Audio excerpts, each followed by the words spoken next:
Buenos días, hermanos, ¿cómo están?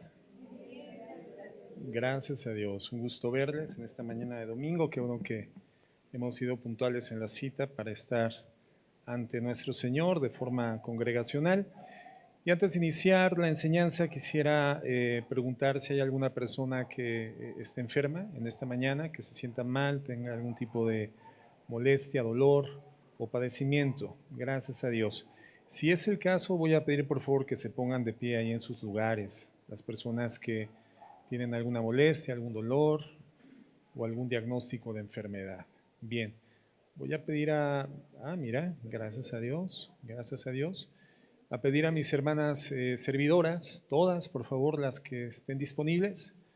Mis hermanas servidoras, rápidamente pasen al frente, no lo piensen, por favor, dinámicas, para imponer sus manos sobre nuestras hermanas que están reconociendo una necesidad especial, una intervención especial de parte de Dios en sus vidas. Quizá mi hermana Marta, mi otra hermana Marta, mi hermana María Eugenia. Gracias a Dios. Bien, vamos a orar por nuestros hermanos, nuestras hermanas y también por otros hermanos que precisamente por motivos de salud no están con nosotros en esta mañana. Vamos a orar. Señor, tú has dicho que la oración eficaz del justo puede mucho. Y no somos justos por mérito, sino por gracia.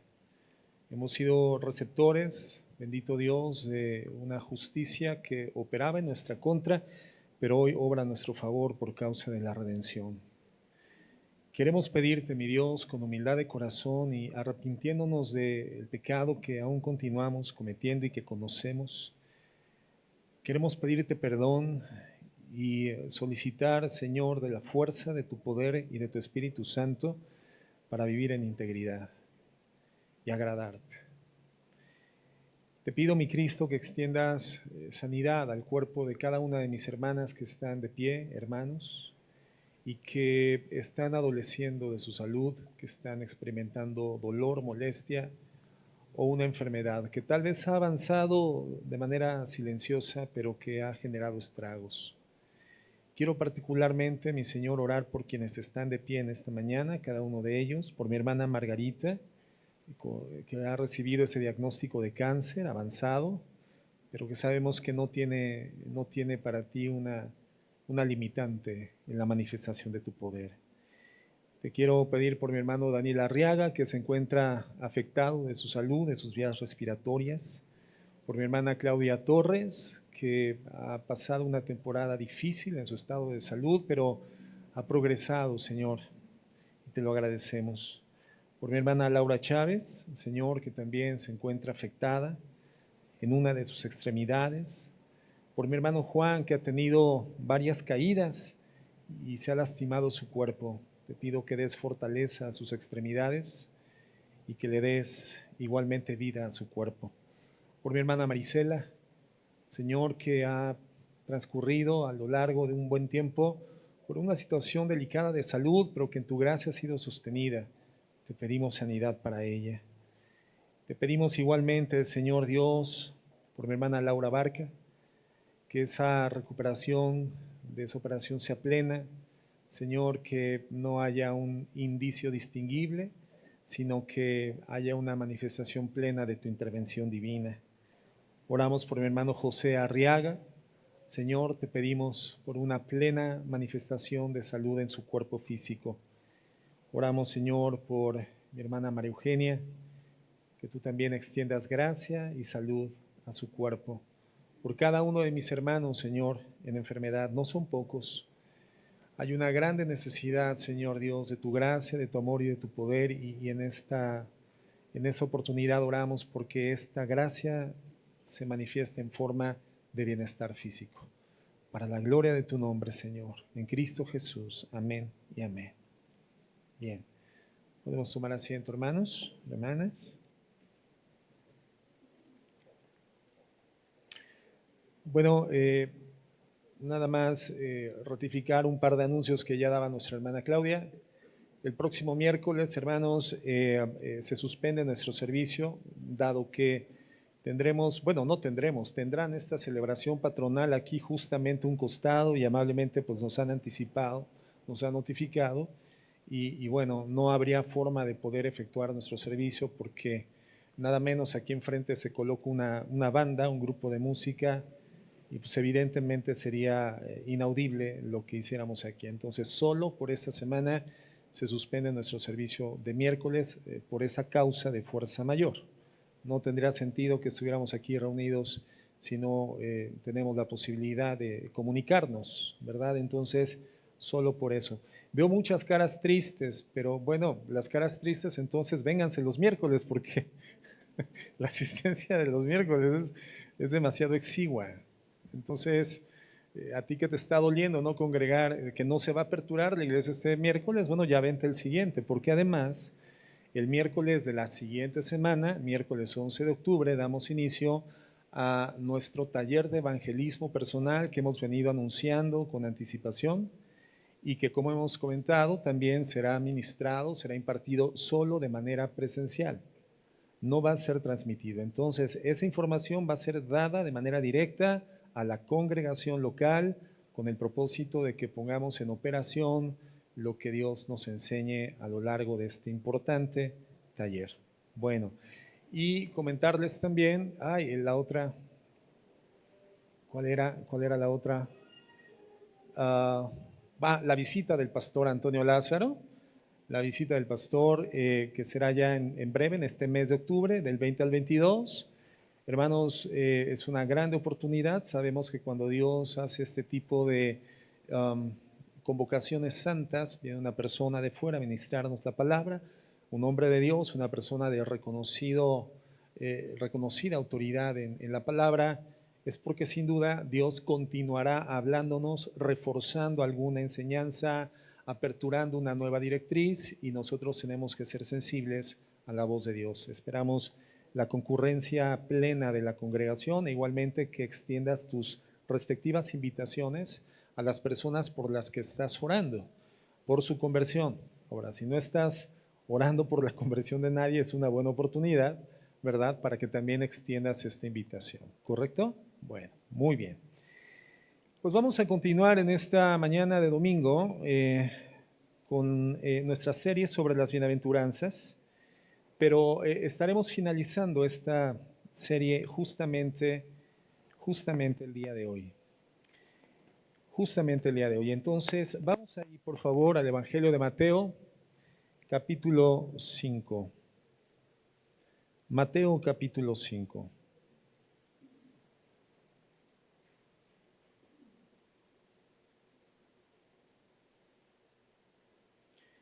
Y vamos a dar lectura a toda la porción, a la porción completa que contiene este segmento informativo sobre las bienaventuranzas. Verso 1 dice así: viendo la multitud, subió al monte y sentándose vinieron a él sus discípulos, y abriendo su boca les enseñaba diciendo: bienaventurados los pobres en espíritu, porque de ellos es el reino de los cielos. Bienaventurados los que lloran, porque ellos recibirán consolación. Bienaventurados los mansos, porque ellos recibirán la tierra por heredad. Bienaventurados los que tienen hambre y sed de justicia, porque ellos serán saciados. Bienaventurados los misericordiosos, porque ellos alcanzarán misericordia. Bienaventurados los de limpio corazón, porque ellos verán a Dios. Bienaventurados los pacificadores, porque ellos serán llamados hijos de Dios.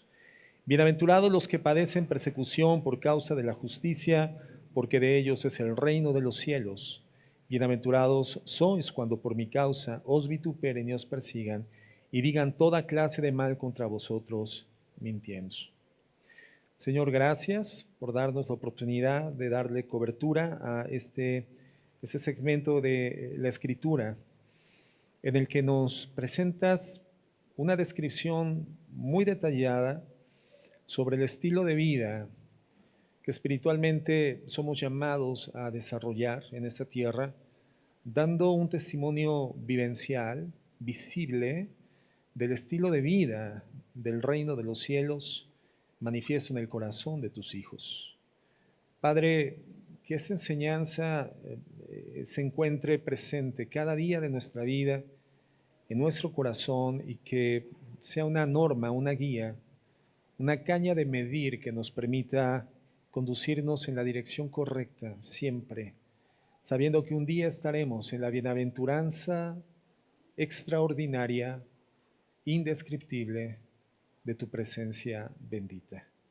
Te alabamos y te bendecimos en el precioso nombre de Cristo Jesús. Amén y amén. Bueno, hemos visto que esta última bienaventuranza está dirigida a cualquiera que se precie de ser un hijo de Dios, una persona redimida por la gracia.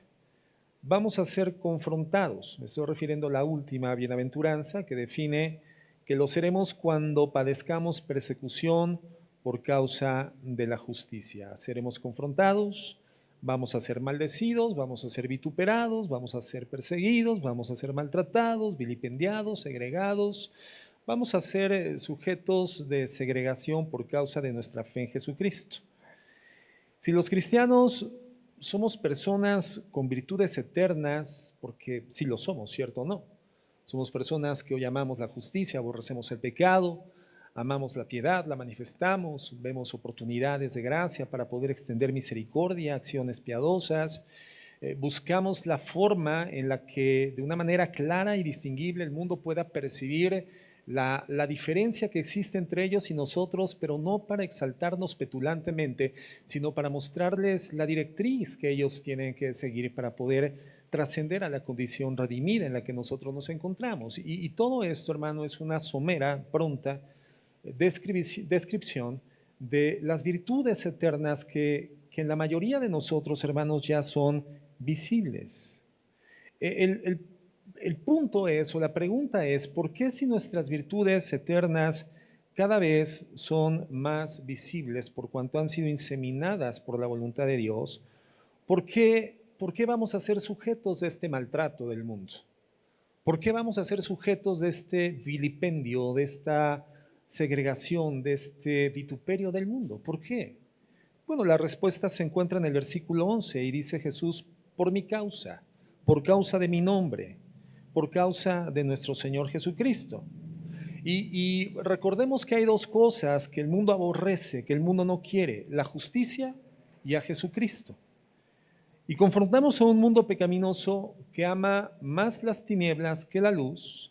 Y cuando ese mundo ve encendida la luz a través de la predicación del Evangelio, ese mundo inequívocamente va a reaccionar. El ejemplo que dábamos gráficamente la semana pasada es que cuando tienes cucarachas en tu cocina y llegas y prendes la luz, lo primero que ves es un correr impresionante de cucarachas a esconderse porque huyen de la luz. Creo que todos hemos visto esta escena y si es así, te puedo recomendar un buen veneno para cucarachas que es bastante efectivo. Hay quienes no soportan a las cucarachas. Yo conozco aquí hermanos en la congregación que ven una cucaracha y es peor que si fueran a Chucky, ¿verdad? Pueden subirse de un brinco a la bocina, pero el mundo es así ante la luz, hermano. La luz de nuestro Señor Jesucristo hace que la gente corra de manera despavorida a ocultarse en alguna sombra, en alguna tenebra, en alguna penumbra disponible al alcance para poder continuar practicando en condición impune su maldad y su pecaminosidad. El mundo entonces odia el reflejo de la luz de Cristo con la misma intensidad con la que lo odiaron hace más de 2000 años y hoy en día continúan en ese intento incesante de apagar la luz de nuestro Señor Jesucristo. En Juan 15:8, Jesús lo expresa de esta forma.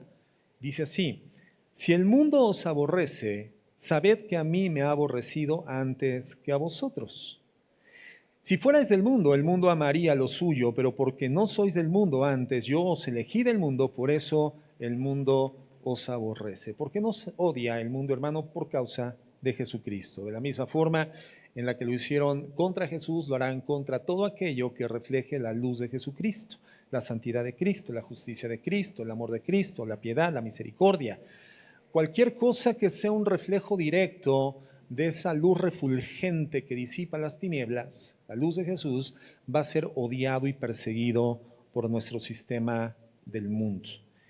Dice Juan 15:17, esto os mando, que os améis unos a otros. Entonces, fíjate cómo en la misma porción bíblica el Señor nos presenta cuál será la reacción del mundo en contra de nosotros, pero antes nos dice que entre nosotros el trato tiene que ser diferente al trato que el mundo nos da por ser hijos de Dios.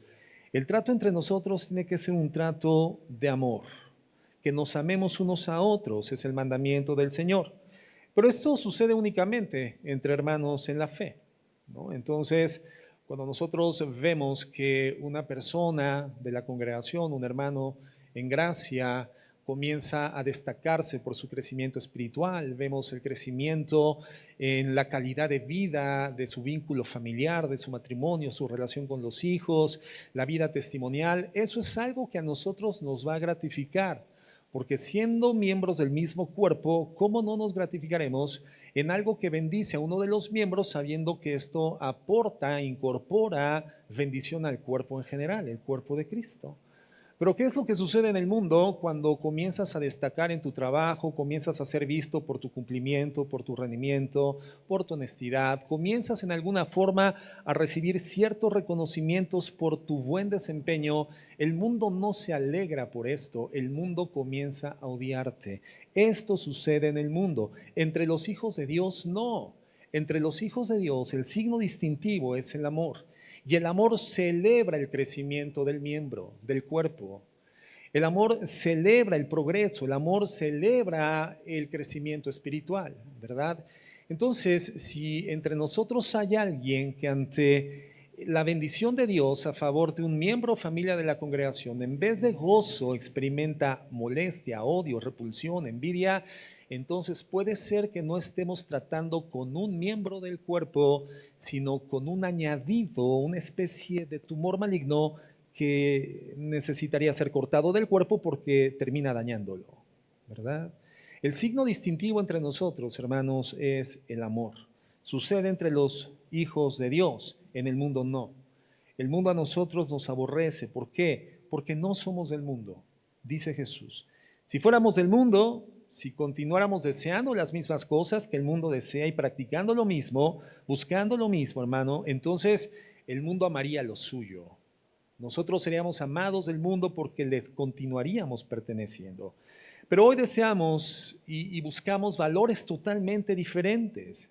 Y eso, hermano, va a confrontar al mundo. Somos un contraste para el mundo y eso no le agrada. Juan 15:20 dice así: acordaos de la palabra que yo os he dicho, el siervo no es mayor que su Señor. Si a mí me han perseguido, también a vosotros os perseguirán. Si han guardado mi palabra, también guardarán la vuestra. Entonces, en el mundo, el Señor nos dice, vamos a encontrar a dos clases de personas.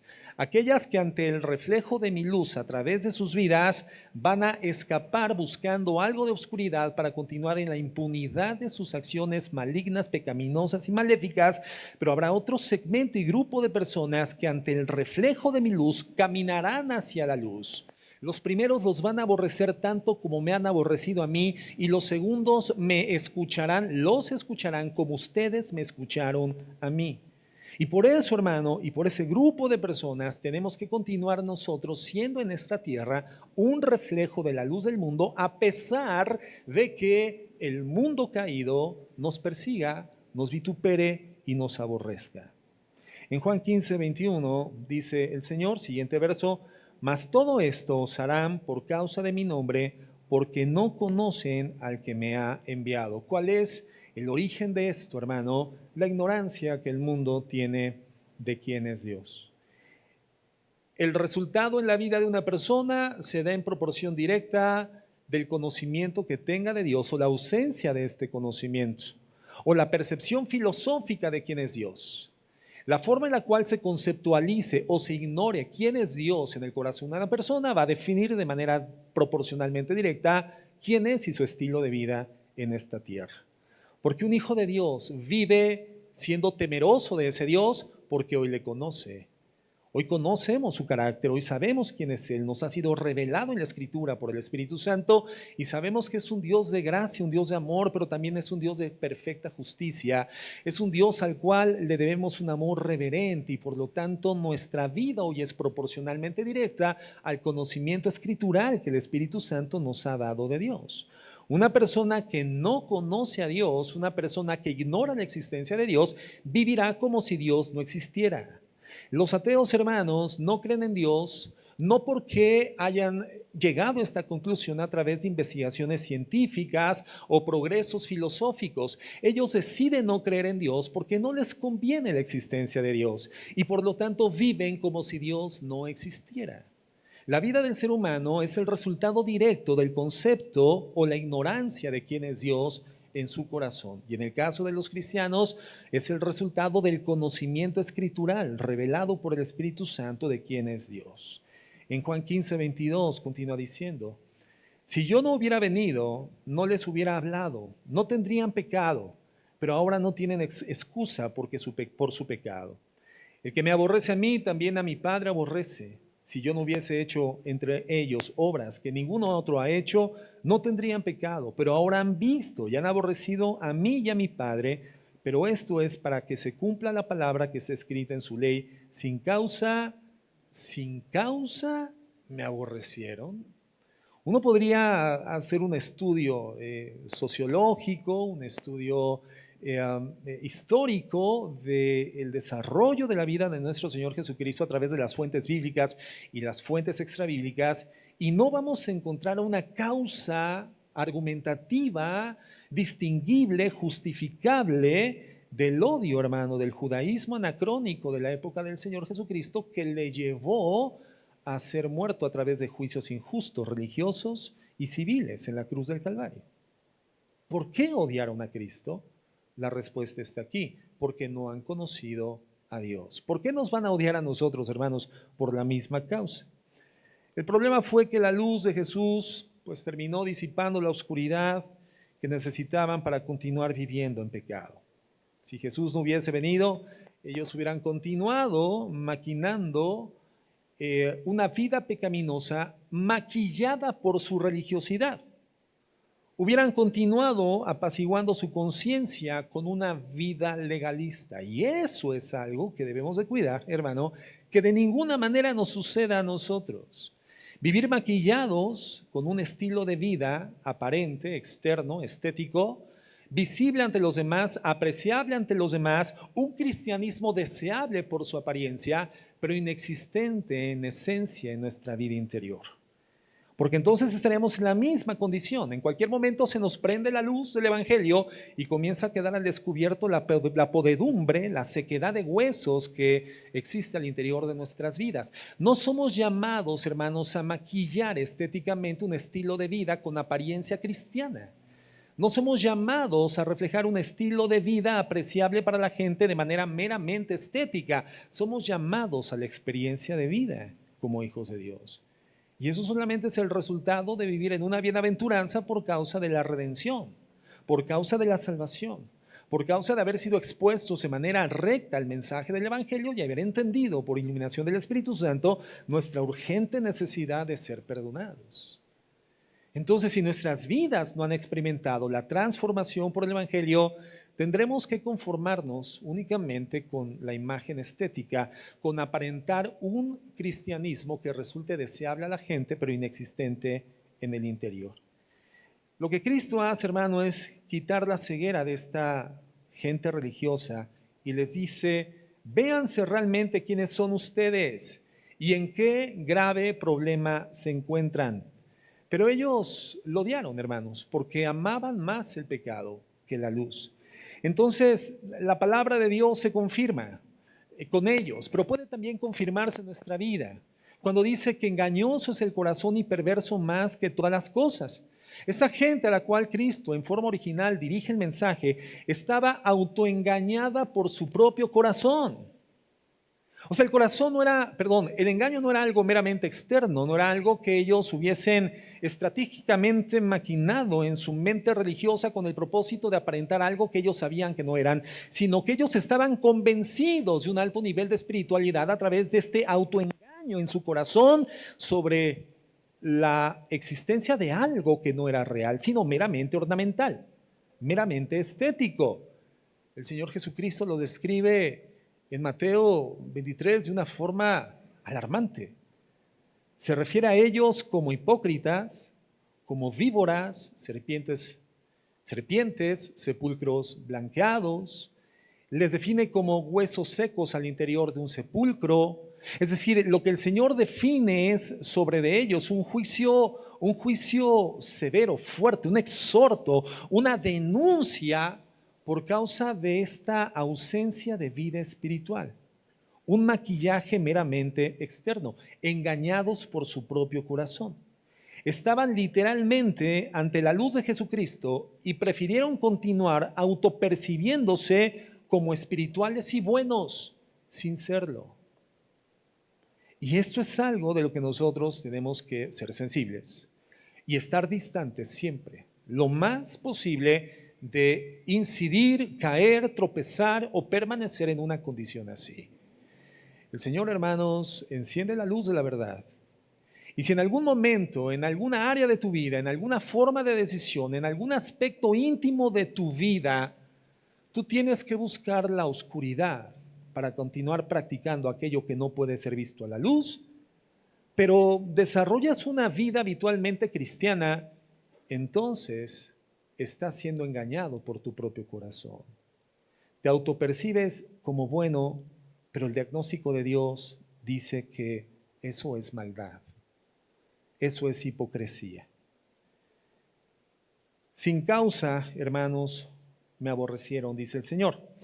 El principio espiritual, decíamos hace unas clases, es que los malos odian a los buenos simple y sencillamente porque son buenos. Tú eres un trabajador eficiente, eficaz, eres un trabajador honesto, diligente, llegas a tu trabajo, checas la tarjeta antes del inicio de tu hora de labor, desempeñas correctamente tus labores cotidianas sin buscar pérdida de tiempo en zonas de confort, sino que devengas cada uno de los minutos por los cuales estás contratado y te dan un salario y sales en tu hora exacta o después de tu hora exacta porque además eres contributivo dentro de la empresa. Lo que va a suceder es que vas a levantar críticas, murmuraciones, señalamientos. Eres una persona que busca la buena relación con tu jefe, te van a tachar de lambiscón, de lamezuelas, y esa es la perspectiva del mundo ante la bondad. El mundo odia la bondad porque deja de manifiesto su maldad. Mateo 5:13 dice: vosotros sois la sal de la tierra. Pero si la sal se desvaneciere, ¿con qué será salada? No sirve más para nada, sino para ser echada fuera y hollada por los hombres.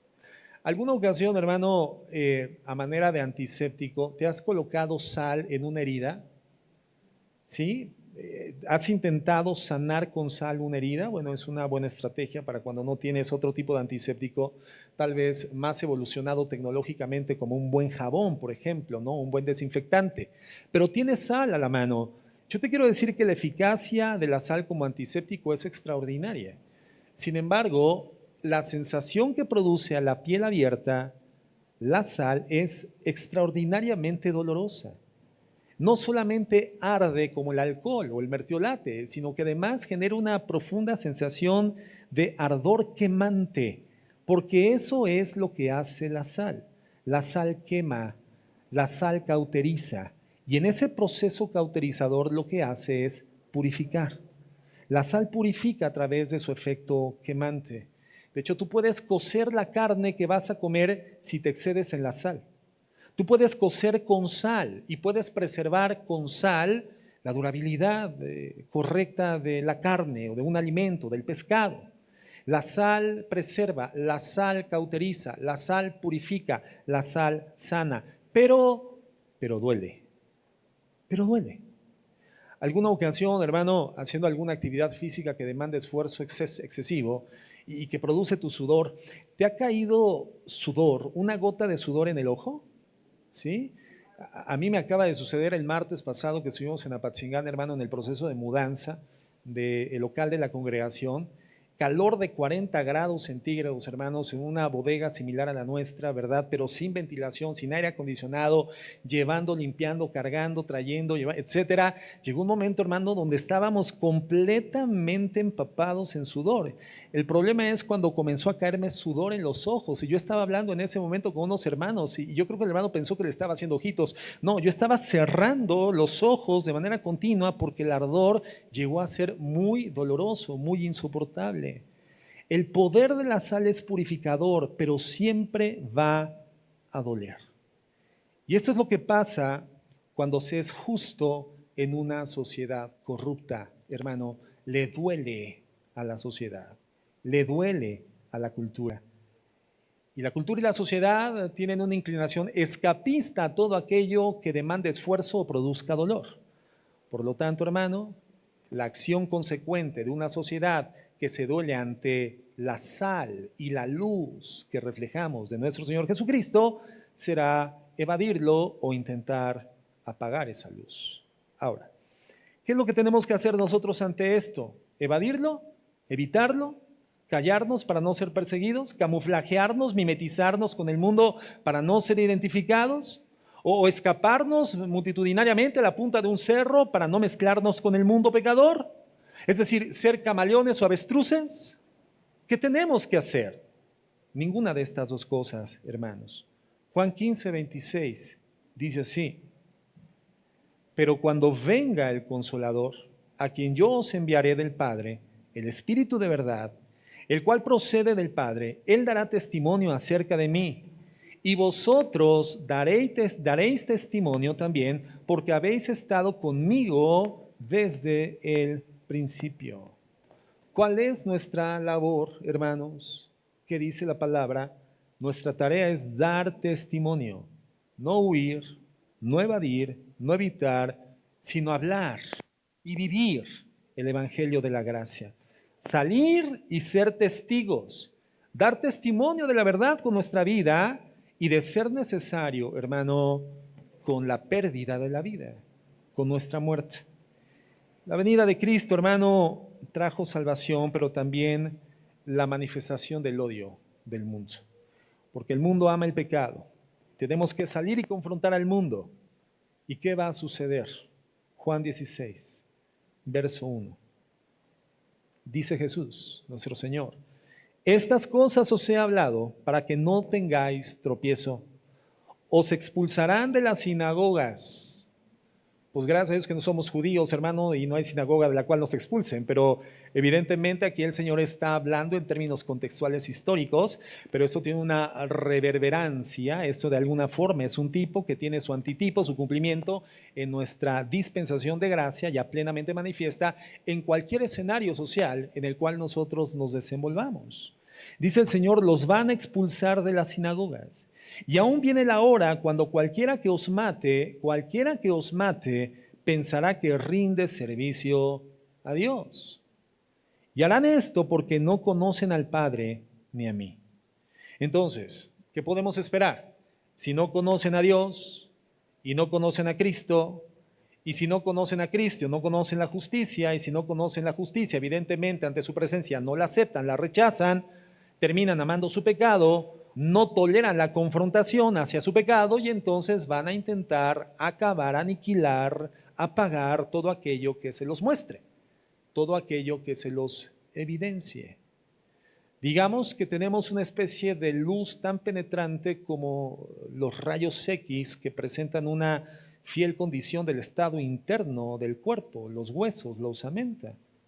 Cuando tú tienes una molestia en el cuerpo, hermano, y perdura y se prolonga, ya tomaste analgésicos y desinflamantes, entonces el médico comienza a sospechar que el problema no es tan superficial, sino que puede ser aún un problema óseo, y entonces te manda a hacer un estudio que permita una mayor profundidad y visibilidad para diagnosticar con objetividad. Y te puede mandar a hacer una radiografía o te puede mandar a hacer un ultrasonido. Y a través de estos dos estudios de laboratorio, hermanos, estos estudios clínicos, el médico puede penetrar e identificar qué sucede al interior y diagnosticar. Nosotros, hermanos, en ese sentido, somos como el ultrasonido de Dios, identificando y denunciando el pecado del mundo.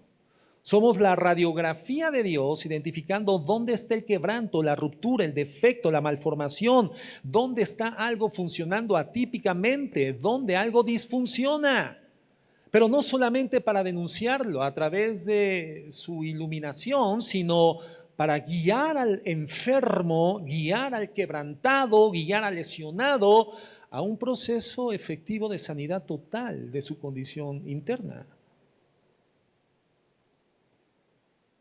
Entonces, Mateo 5, 10 al 12, que es la porción final que estamos estudiando de las bienaventuranzas, el Señor nos dice que vamos a ser perseguidos. Entonces, ¿qué hay que hacer? ¡Huyamos! No.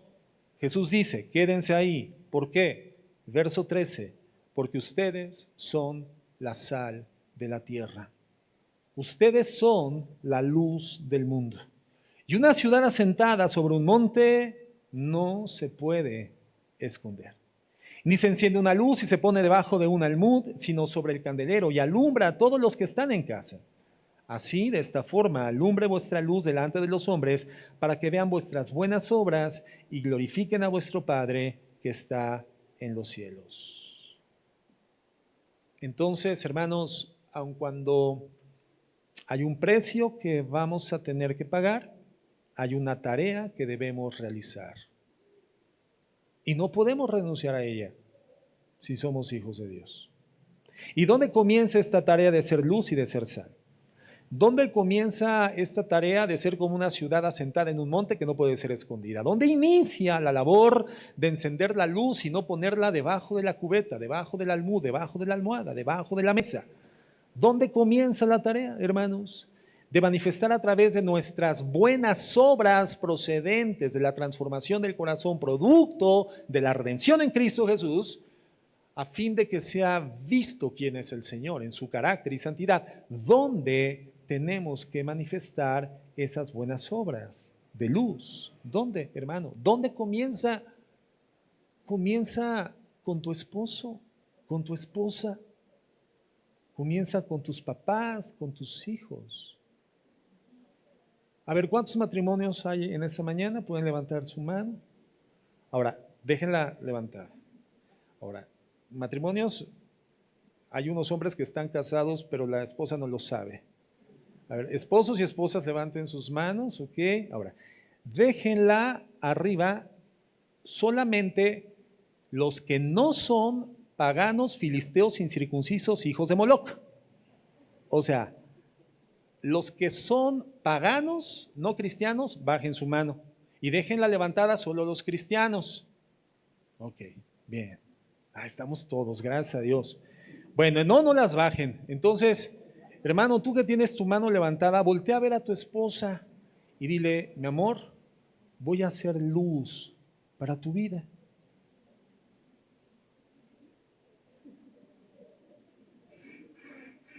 Y tu hermana, dile a tu esposo, y yo voy a hacer sal para tu herida. Sí, les queda bien a las hermanas. Pero al final va a ser un efecto sanador, un efecto purificador. ¿Cuántos vienen con sus papás? ¿Cuántos hijos traen a sus papás? ¿Y cuántos hijos de los que vienen con papás son cristianos? Entonces voltea a ver a tu papá, a tu mamá, si está ahí cerca, y dile, papá, mamá, voy a hacer luz para tu vida. Y tu papá dile, y yo voy a seguir siendo sal para la tuya. Porque a eso fuimos llamados, hermanos. A iniciar desde el hogar. Iniciar desde ese centro natural de influencia en el cual debemos de desempeñar, desenvolver, desenrollar el cristianismo que hemos recibido por la redención en Cristo Jesús. Entonces, ¿qué tenemos que hacer cuando las cosas se comienzan a tornar complicadas desde el hogar por causa de nuestro cristianismo? Hermano, no te retires. No te retires. Y esto va sobre todo para los esposos. Cuando las cosas comienzan a ir mal, no te retires. Sigue siendo fiel. Sigue siendo fiel a tu llamado. Colosenses 1:24. Dice el apóstol Pablo, ahora me gozo en lo que padezco por vosotros y cumplo en mi carne lo que falta de las aflicciones de Cristo por su cuerpo, que es la iglesia. A veces cuando salimos de una experiencia de dolor pensamos que es la última, ¿verdad? Es como cuando te dolió una muela, ¿verdad? Y te hizo perder casi la conciencia. Y ya sales curado del odontólogo, del dentista, ¿verdad? pero un año después comienza otro dolor, ¿no? Cuando saliste curado dijiste, nunca más me va a volver a doler una muela, pero tal vez no sea la última vez que te duela una muela. De hecho, tal vez la experiencia más intensa de dolor que hasta el día de hoy has experimentado no sea la experiencia más fuerte que en el futuro todavía estás por enfrentar. Y eso es algo de lo que debemos de ser conscientes, hermanos. Cuando estamos llorando por una aflicción, bueno, una vez que el Señor nos consuela, debemos de tener la conciencia de que no necesariamente es la peor experiencia que tendremos en el resto de nuestra vida con el dolor. El apóstol Pablo lo está previniendo y él dice, ahora me gozo en lo que padezco por vosotros. ¿Qué hay ante el padecimiento? En el corazón de Pablo, gozo. Un cristiano que ya lo había comprendido. Gozo. Y cumplo en mi carne, dice, lo que me falta de las aflicciones. Él sabía que había una cuota de dolor esperando a la vuelta de la esquina, en una etapa postrera de su vida. Cumplo en mi carne lo que falta de las aflicciones de Cristo por su cuerpo, que es la iglesia. Es decir, por ser fiel al llamado que Dios le asigna de ser un predicador del Evangelio, un apóstol de la iglesia. Entonces, tenemos que entender que estas aflicciones, como las menciona Pablo, las aflicciones de Cristo por su cuerpo, hoy nosotros las vivimos en un sentido como en representación de nuestro Señor, pero no sin que Él antes las haya vivido y nos haya enseñado a vivirlas y a cursar en medio de ellas. Hermanos, no perdamos de vista que no es a nosotros a quien el mundo odia, es a la verdad que representamos lo que el mundo aborrece. Es a Cristo a quien el mundo persigue y aún está intentando matar. Es a Jesús. Es a Cristo. Veamos lo siguiente. Mateo 5:11. Dice el Señor: bienaventurados sois cuando por mi causa os vituperen y os persigan.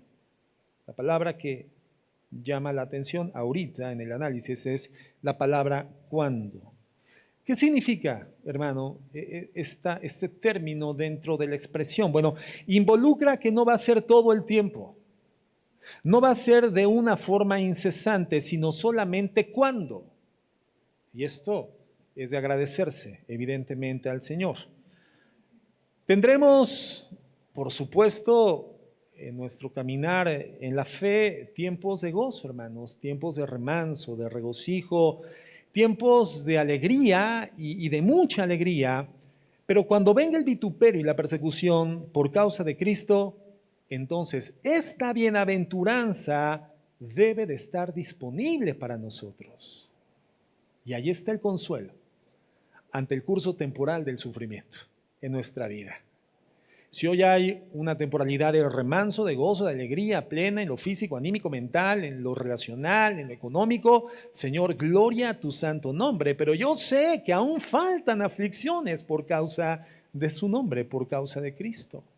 De forma tal que ese gozo o felicidad transitoria resultante de la experiencia circunstancial por la que cursamos, hermano, se convierte en la verdadera experiencia de gozo cuando esa circunstancia se transforma en aflicción.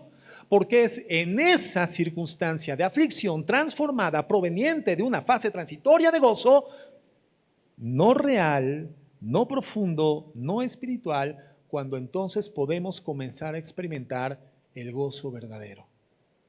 Porque esta bienaventuranza espera, está reservada para los tiempos de dificultad por la fe en Cristo Jesús.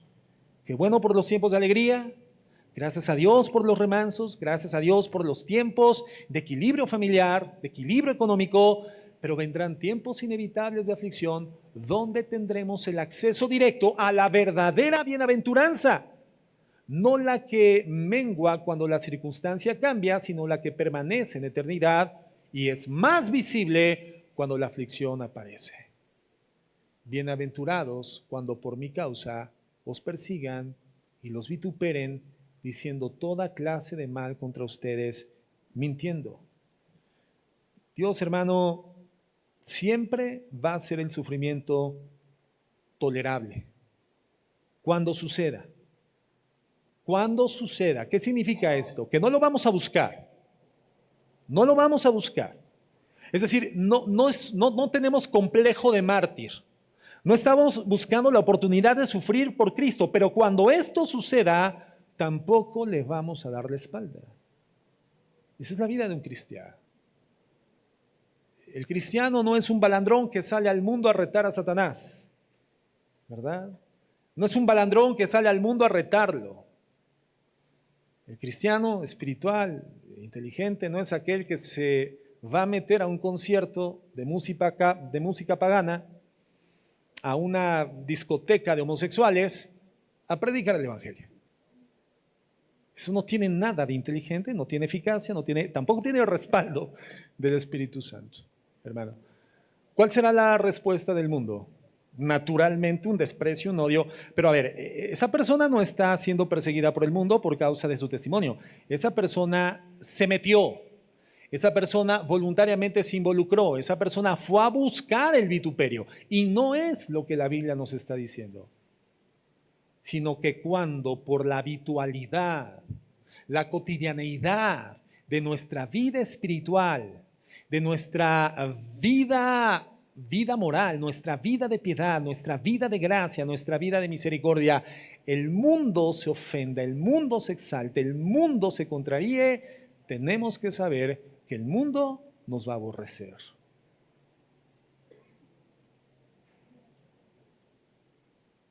¿Sí? ¿Me explico, hermano? ¿Verdad? ¿Tú crees que habían prostíbulos en la época de nuestro Señor Jesucristo? ¿Tú crees que habían cantinas? ¿Y cuándo vimos al Señor Jesucristo metiéndose un prostíbulo a predicar? No. ¿Cuándo vimos al Señor Jesucristo metiéndose en una cantina a predicar? Como en las películas del viejo oeste, donde llega el predicador a la cantina del pueblo, ¿verdad? Y entonces se sube a una silla, un banquillo y comienza a predicarles y todos aquellos burlándose. Y después de media hora, el predicador bien borracho, ¿verdad? Bien embriagado porque no pudo contra la corriente del mundo, fue más fácil unirse a la corriente del mundo. No, hermanos, el Señor Jesucristo no buscaba la oportunidad de ser perseguido, pero su forma de vida, su predicación, la autoridad con la cual predicaba, la luz encendida del reino de los cielos a través de su ministerio, porque recordemos que Él es la representación del reino de los cielos, en su medio ambiente generó el odio, el vituperio y la persecución. Ahora, eso no significa que si tu suegra no es cristiana, no vayas y le prediques el evangelio.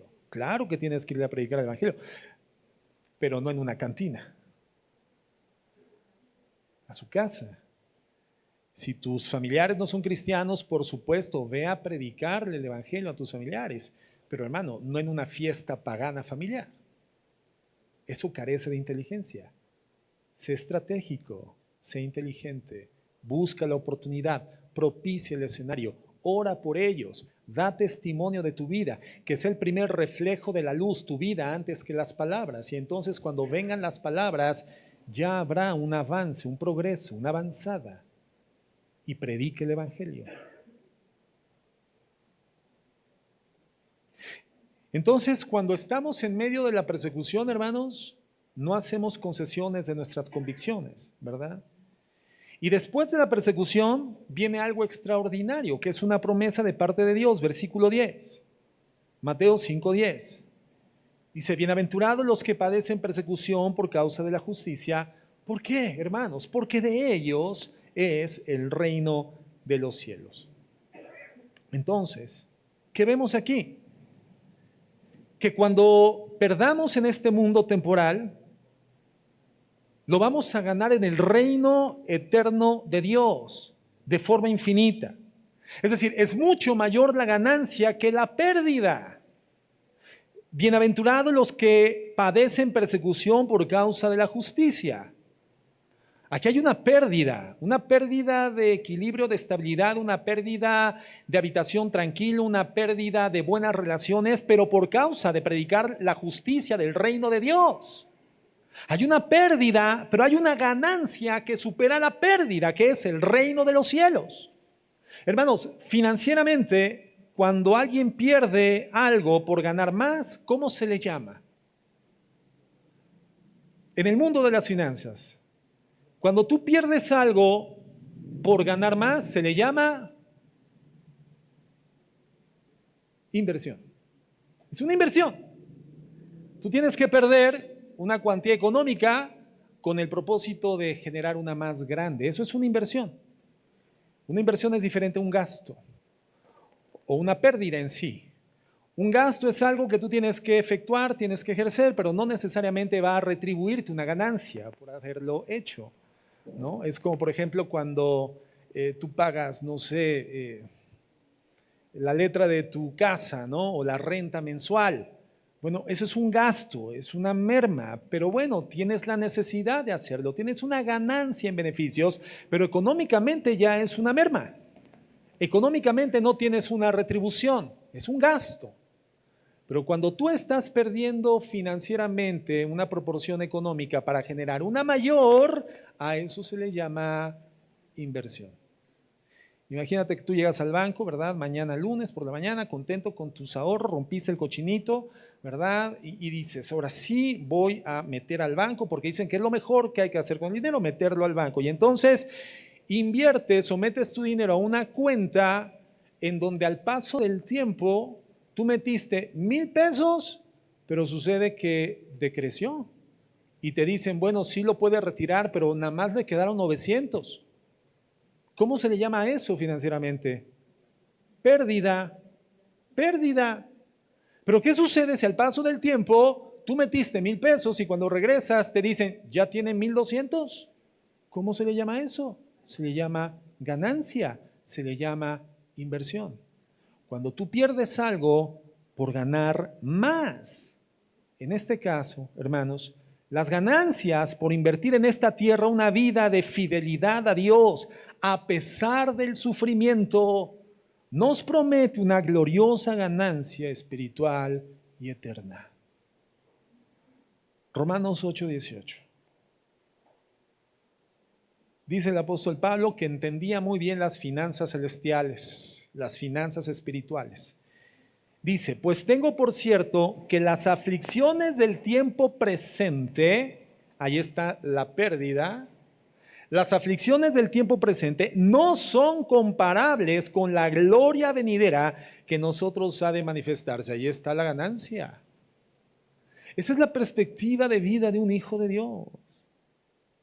Por eso, hermano, el Señor nos dice, cuando padezcas por causa de mi nombre, entiende.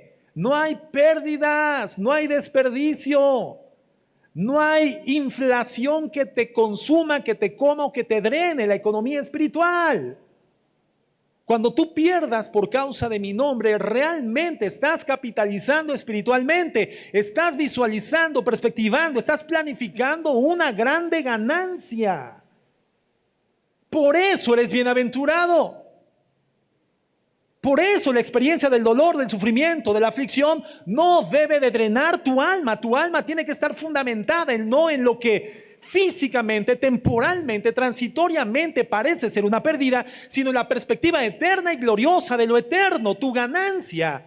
Y cuando nuestra vida ante el sufrimiento visualiza la ganancia eterna, entonces, hermanos, entendemos que estamos invirtiendo nuestra vida espiritual por ganancias espirituales. Y entonces tú llegas mañana al banco y le dices, voy a poner 1,000 pesos y el ejecutivo te dice, mire, por esta inversión le garantizamos pagarle a vuelta de un año 1,900 pesos, 90% de utilidad. ¿Cómo te sales del banco? Mis 1,000 pesos. No, ¿cómo sale? Gozoso. No los podrás ver, no los podrás tocar, no tendrás liquidez de ese dinero temporalmente, un año, pero sabes que lo que vas a recibir a vuelta de año, hermano, es por encima de lo que perdiste temporalmente. ¿Dónde está el dolor? ¿Dónde está la aflicción? ¿Dónde está la molestia? ¿Dónde está la desazón, la depresión, la ansiedad, la angustia, el estrés? No, hermanos. En el reino de los cielos el Señor nos dice, así funciona. Habrán pérdidas. El apóstol Pablo dice, tengo por cierto, es decir, estoy totalmente seguro. Es decir, hay un pagaré firmado. Hay un certificado de depósito firmado. Ya no puedo sacar ese dinero porque el pagaré está ahí y es a un plazo fijo. Él está diciendo, tengo por cierto que las aflicciones del tiempo presente, mis visibles pérdidas, no son comparables con la gloria venidera que nosotros en el futuro ha de manifestarse. Por eso él no se afligía ante el sufrimiento terreno. Por eso él decía, para mí el vivir es Cristo, y aquí vivir por Cristo va a representar una pérdida. Pero ojo, mi mayor ganancia es estar con Cristo. Y para Él invierto mi vida en esta tierra. Si esa fuera nuestra perspectiva espiritual, hermanos, la forma en la que vemos y evaluamos y pesamos la experiencia de la vida como cristianos en un mundo que odia la santidad de Cristo, entonces dejaríamos de andar por las calles diciendo sufro, cuánta persecución tengo, cuánto dolor, cuánto sufrimiento. Lo que perdamos aquí, hermano, nunca será comparable con lo que ganaremos en el reino de Dios. Y esa ganancia es la eternidad. Esa ganancia es estar con Dios para amarle y para servirle de una forma perfecta. Hermano, estaremos cara a cara con nuestro Señor para amarle y para servirle. Quienes desempeñamos una labor de servicio para el cuerpo de Cristo, una labor de servicio en la iglesia, una labor de servicio para el Señor, hermanos, entendemos eso. Es un gozo, es una satisfacción especial cuando ya nos desempeñamos en el servicio. Tal vez la mañana del domingo no sea la más agradable para un pastor o un predicador. A veces el pastor dice, no, y no voy a la iglesia, y la esposa le tiene que recordar, pero es que tú eres el pastor. Ay, sí es cierto, sí tengo que ir a la congregación. Pero ya cuando el pastor está en acción, en servicio, está desempeñándose, hermano, todo es gozo y todo es satisfacción a pesar del dolor. Cuando un edecán, cuando un maestro de iglesia infantil está esforzándose por preparar la clase, el programa, el bosquejo, es un tiempo de aflicción, pero el gozo de ministrarlo a su grupo, hermano, es un gozo inefable. Yo veo a mi esposa, por ejemplo, ella pasa largas horas, días enteros. Hay semanas que yo no la veo durante las mañanas y por eso todos los días desayuno en la calle. No, no es cierto. No, es bien diligente, puntualmente está el desayuno, pero hay ocasiones donde después del desayuno no la veo hasta la hora de la comida porque ella está enfocada en la elaboración de los bosquejos y del desarrollo de los temas de la iglesia infantil y de los adolescentes. Acaba de terminar la última serie que van a recibir, que es el libro de los Salmos y la enseñanza del Halloween para los niños. Y se pasó toda la semana pasada, hermano, encerrada en nuestro aposento alto, que es una habitación que tenemos en planta alta en casa, y durante las mañanas yo no la veía, pero bueno, yo también me la pasé estudiando, ¿verdad? Entonces de repente no nos extrañamos mucho durante las mañanas, hasta que ella termina, ¿verdad? Y de repente veo que baja, ya comienza a merodearme y comienza a rodearme. Dije, ya acabó, pero yo todavía no, aguántame tantito, todavía te toca sufrir un poco. O termino yo y entonces ya escucha que subo, ¿verdad? Y veo que todavía está. Y mi primera pregunta es, ¿todavía no acabas? No, me morí, permíteme un poquito más porque todavía tengo que seguir trabajando. Esos tiempos son de sacrificio, hermanos, esos tiempos son de esfuerzo, esos tiempos son de sudor. Pero cuando ya está siendo entregado el trabajo y comenzamos a ver el beneficio del esfuerzo que es producido solamente por la obra del Espíritu Santo, tanto el trabajo como el beneficio, entonces, hermano, el gozo es inefable. Bueno, la ganancia eterna que el Señor nos promete, el reino de los cielos, que es la recompensa, la promesa de bendición, aquellos que somos perseguidos, tenemos pérdidas por causa de Jesucristo, es el gozo eterno e inefable e incomparable de amarle y de servirle eternamente, hermano. Entonces, ¿qué tenemos que hacer? Hermano, deja de proteger tus anhelos, deja de proteger tus planes de vida y entreguemos nuestra vida para los planes de Dios. Segunda de Corintios 4:16. Dice así, por tanto, no desmayamos, dice Pablo, no desmayamos. Antes, aunque nuestro hombre exterior se va desgastando, o sea, hay una pérdida de lo físico, El interior, no obstante, se renueva de día en día. Hay una ganancia en lo espiritual. Porque esta leve tribulación momentánea produce en nosotros un cada vez más excelente y eterno peso de gloria. ¿Te das cuenta? Siempre está la comparativa de la pérdida física contra la ganancia espiritual. Esta leve tribulación momentánea es en el ámbito de lo físico, produce en nosotros como ganancia cada vez un más excelente y eterno peso de gloria. Por lo tanto, no mirando nosotros las cosas que se ven, es decir, las cosas que podemos perder, sino las que no se ven, las espirituales, porque las cosas que se ven son temporales, pero las que no se ven son eternas. Toda inversión, toda pérdida terrena por Cristo es temporal, pero la ganancia resultante, hermano, es eterna. ¿A la luz de qué tenemos que vivir? ¿De lo temporal o de lo eterno? De lo eterno. Fíjate cómo las bienaventuranzas comienzan con la promesa, porque de ellos es el reino de los cielos. Bienaventurados los pobres en espíritu, porque de ellos es el reino de los cielos. Y termina con la misma promesa. Bienaventurados los que son perseguidos, vituperados, sufren por causa de mi nombre, porque de ellos es el reino de los cielos. Entonces, entre estos dos llamados, entre estas dos bienaventuranzas, hermanos, nosotros nos vamos convirtiendo en habitantes, en ciudadanos del reino de Dios. En ese sentido, son como dos límites, como dos portalibros. Nuestra vida tiene que desarrollarse en esa dimensión, en esas realidades. Entonces, el llamado en las bienaventuranzas es a que te conviertas en un ciudadano del reino de los cielos, ahora y para siempre. Ahora y para siempre. Y las cosas que suceden en esta tierra, entre estas dos promesas, que son la misma, hermano, simplemente son circunstancias que vamos inequívoca, inevitablemente, temporalmente a experimentar los ciudadanos del reino de los cielos en esta tierra. No importa entonces, hermanos, lo que el mundo haga, nunca podrá afectar nuestra posición eterna en el reino de los cielos. Eso no te da paz. Eso no le da certidumbre a tu vida. No es un piso suficientemente sólido para vivir como un hijo de Dios. No hay forma en la que nuestra condición de eternidad en ese reino se vea afectado por nada de lo que pueda suceder o podamos experimentar en nuestro tránsito en la tierra. Entonces hay una postura que tenemos que adoptar en la persecución.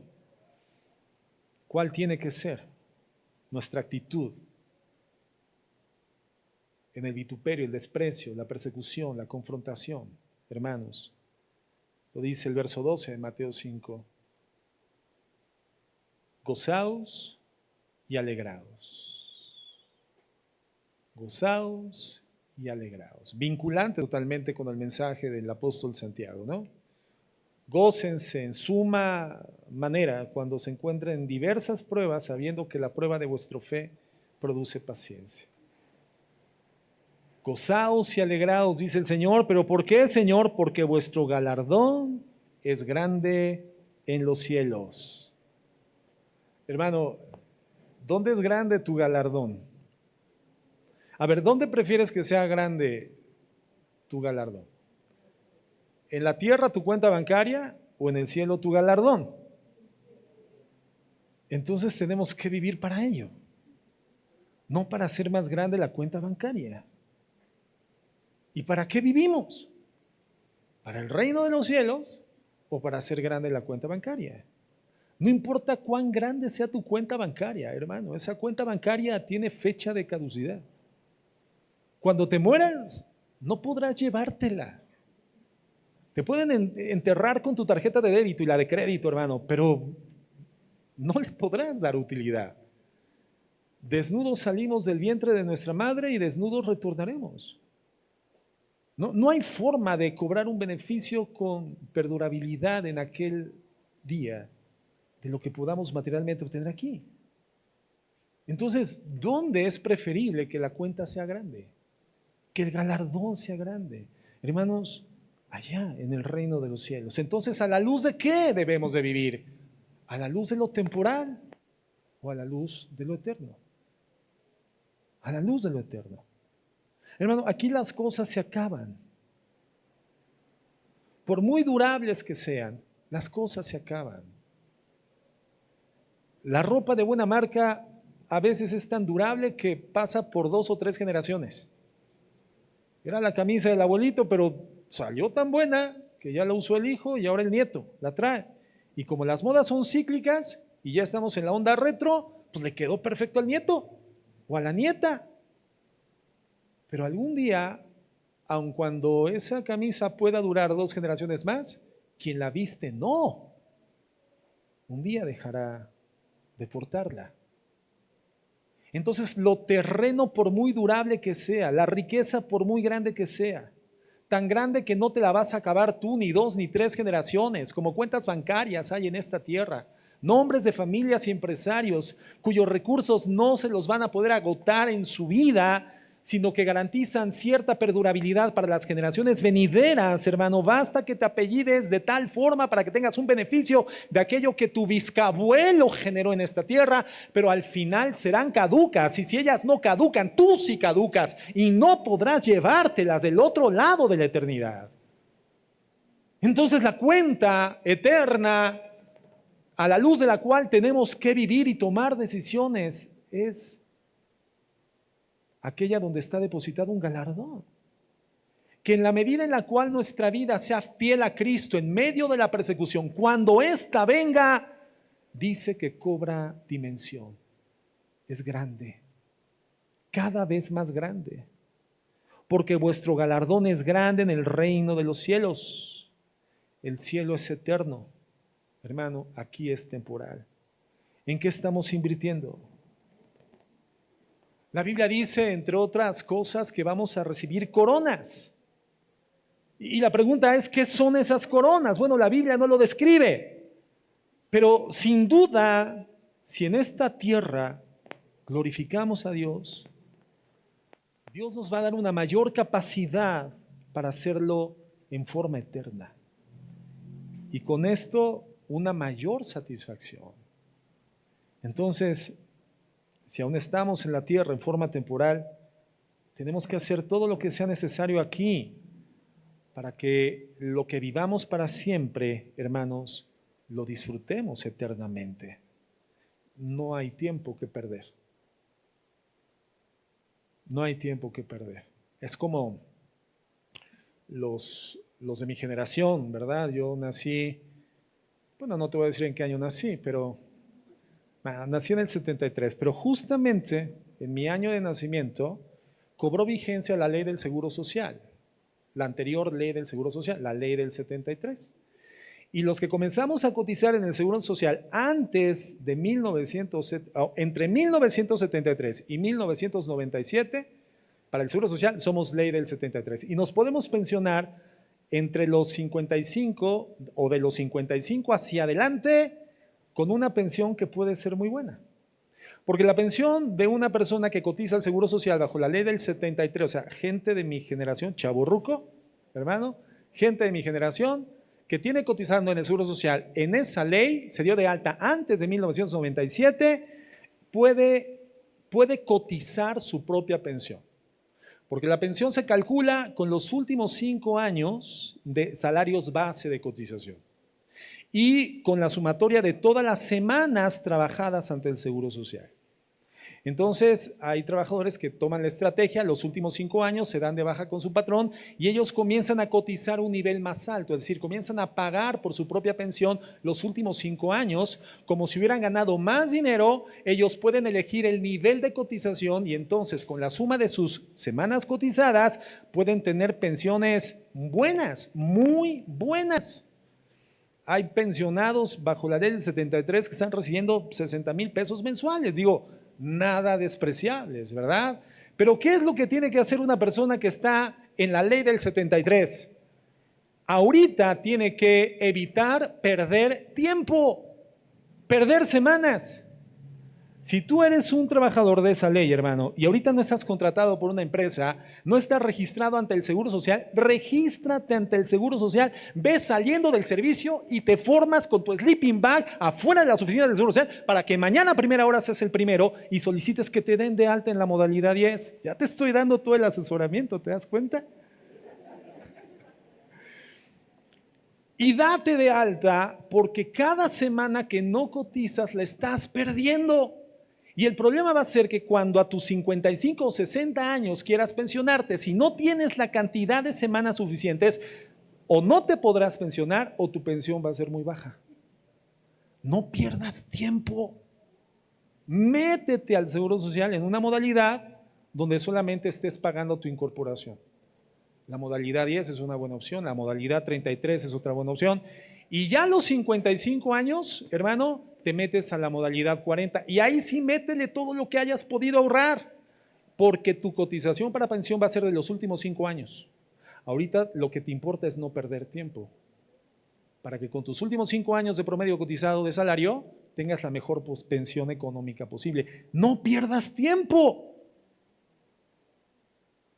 ¿A quién le interesa esto? ¿Quién dice, ay, estoy en ese caso?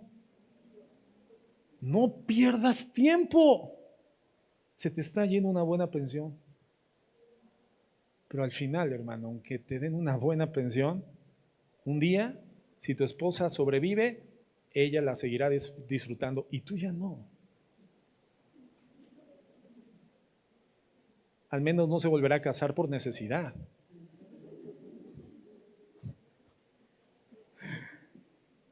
Hermano, si eso hacemos por lo temporal, hermano, ¿dónde está nuestra capacidad de dilucidar? ¿Dónde está el discernimiento que a lo largo de los años por la palabra hemos adquirido? ¿Por qué estamos perdiendo tiempo en lo espiritual? El galardón allá es eterno y es grande, hermanos. Y no es otra cosa sino la plena satisfacción de un servicio perfecto ante la presencia misma del Dios vivo. Estar ante Él. Por eso cualquier cosa que sea pérdida en esta tierra, hermano, no lo es. Si es por Cristo, esto, hermano, es una inversión. La ganancia no tiene comparativo. Ahora fíjate, termina diciendo, porque así persiguieron a los profetas que fueron antes de ustedes. ¿Te das cuenta en qué compañía nos encontramos?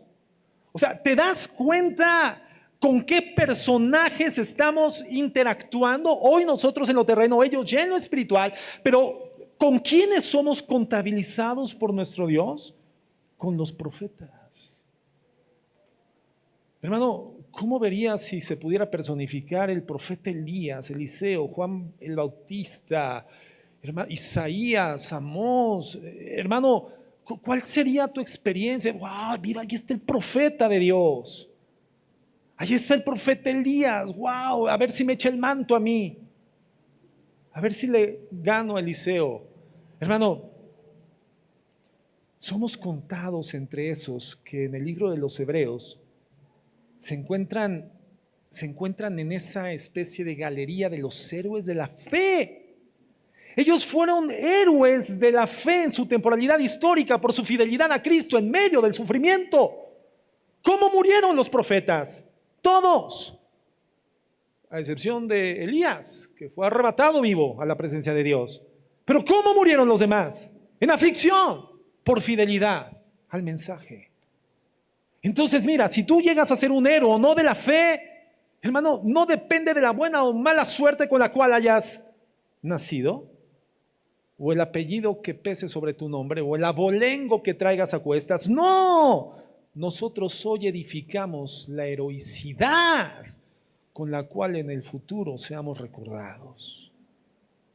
El Señor nos está contabilizando por la fidelidad en esta tierra entre los profetas que fueron antes de nosotros. Y al igual que nosotros en su tiempo, ellos también fueron vituperados, también fueron segregados, fueron señalados, fueron perseguidos y muchos fueron muertos. Los apóstoles del Señor Jesús, todos murieron, menos Juan, el apóstol Juan, hermano, en la tortura romana. Todos, hermanos.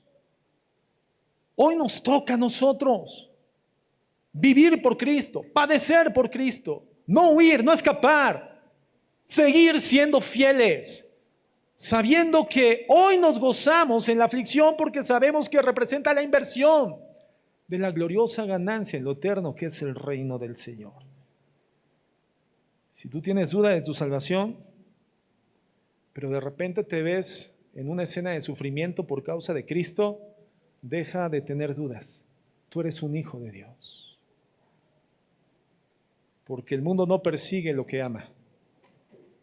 El mundo persigue a aquel que vive y predica el mensaje de Dios.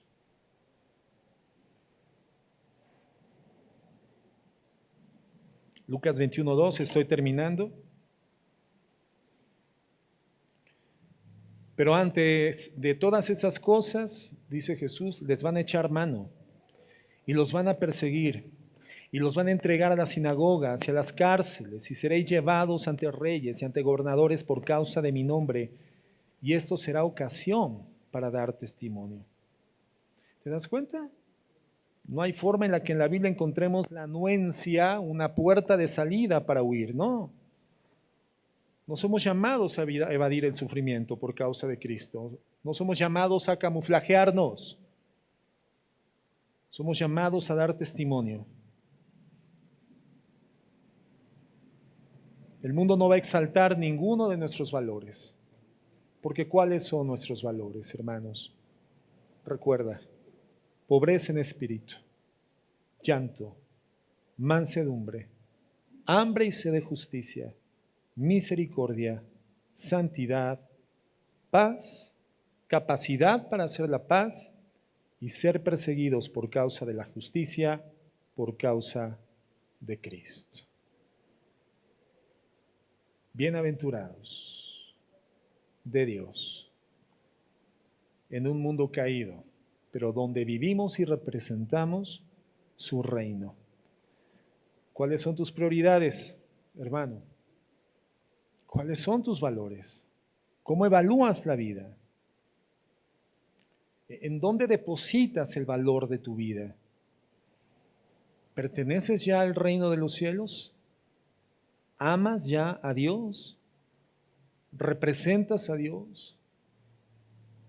¿Ya das testimonio de Jesucristo y del Evangelio? ¿Eres perseguido? ¿Te gozas por la recompensa? Pero todo esto lo vives desde tu casa. Cada quien tiene que responder. Porque la bienaventuranza es una experiencia personal, individual, que compartimos colectivamente entre los redimidos, pero que se vive de manera personal. Bienaventurados, hermanos. Vamos a orar.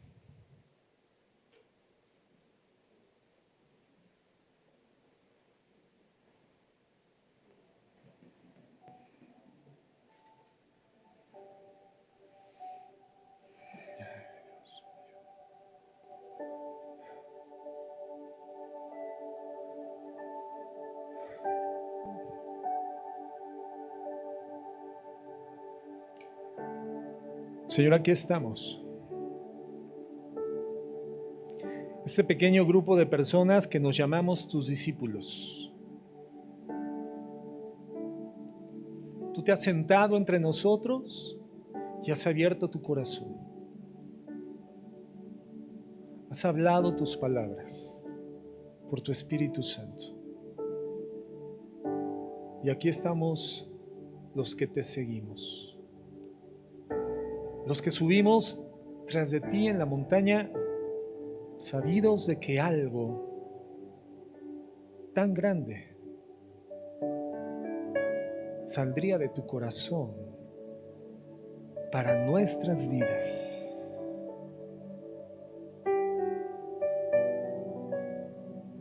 Sí necesitamos, Señor, de tu provisión.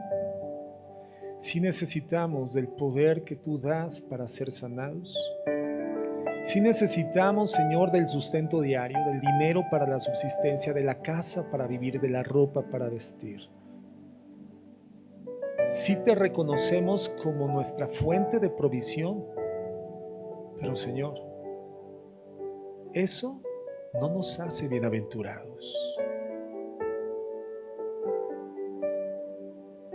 No te seguimos por eso. Te seguimos por conocerte a ti, para amarte y para servirte.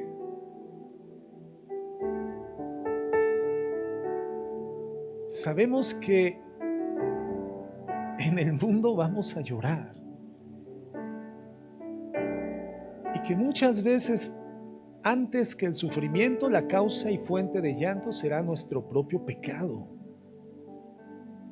Gracias por el llanto que experimentamos al pecar, porque podemos presentarlo en llanto y arrepentimiento delante de ti, como pobres y miserables en espíritu.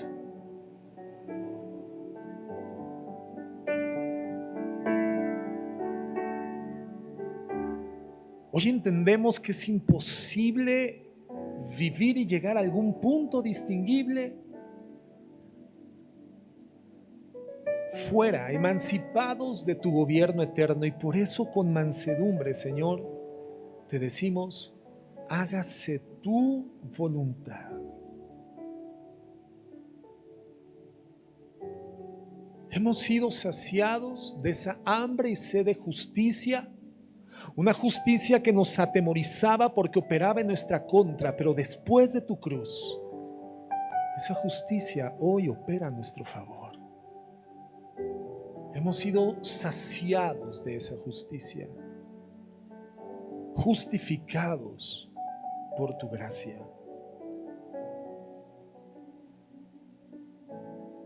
Hoy podemos dar de gracia la misericordia que de ti recibimos.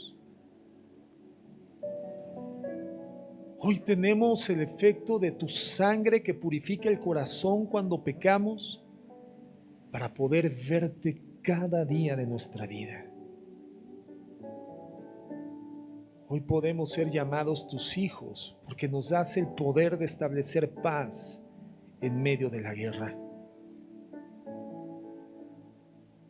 Hoy tenemos un grande galardón, porque en medio de la persecución y el sufrimiento por causa de tu nombre, Señor, has decidido entregarnos el reino de los cielos. Vituperios que en su momento sufrieron tus siervos, los profetas, tus apóstoles, hombres y mujeres fieles a la verdad. En medio y en contra de imperios se mantuvieron firmes sin conceder la verdad. Hoy, Señor, nos abres la oportunidad de ser héroes de la fe,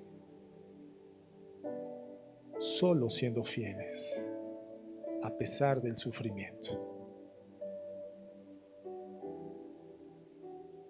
porque tú eres digno, porque no hay nadie como tú, porque tú lo mereces, porque eres Dios eterno, porque eres lleno de gracia y de bondad, porque has extendido tu misericordia y favor a nuestra vida, porque nos has rescatado de la vileza, nos has levantado del lodo y del foso cenagoso, Señor, porque nos has limpiado y vestido con vestiduras blancas,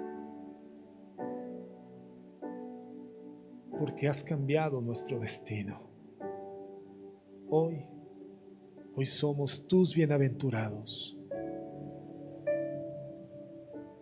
Podemos vivir con gozo en medio de la aflicción, porque es allá donde tú estás y hacia donde nosotros vamos, donde podremos disfrutarlo por la eternidad. Vale la pena pagar lo que haya que pagar por hacer lo que debemos de hacer. Bendecimos tu nombre, Señor, en Cristo Jesús. Amén y amén.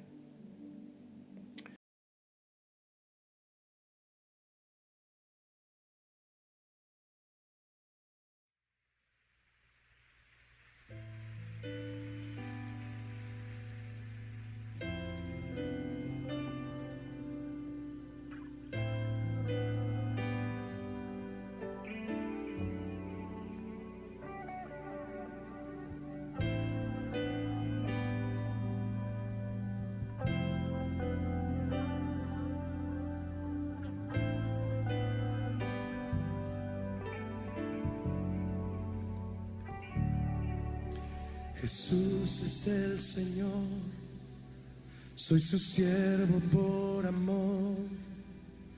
Su luz resplandeció en mi corazón. Su gloria es el tesoro, vaso de barro soy. La excelencia del poder es de Dios. Jesús es el Señor, soy su